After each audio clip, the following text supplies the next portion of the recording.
Добро пожаловать на наш YouTube канал Открытие, и в данном видео я вам расскажу, как сделать сброс заводских настроек на устройстве POCO M7 Pro 5G. Для этого зайдемте в настройки, выберем тут пункт о телефоне, прокрутим вниз до пункта сброс настроек, стереть все данные, впишем наш пароль, если у нас есть, и нажмем сброс настроек. Подождем 10 секунд.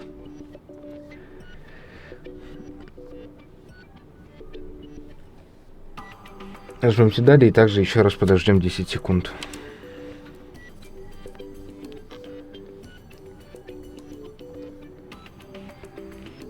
Нажмемте ОК.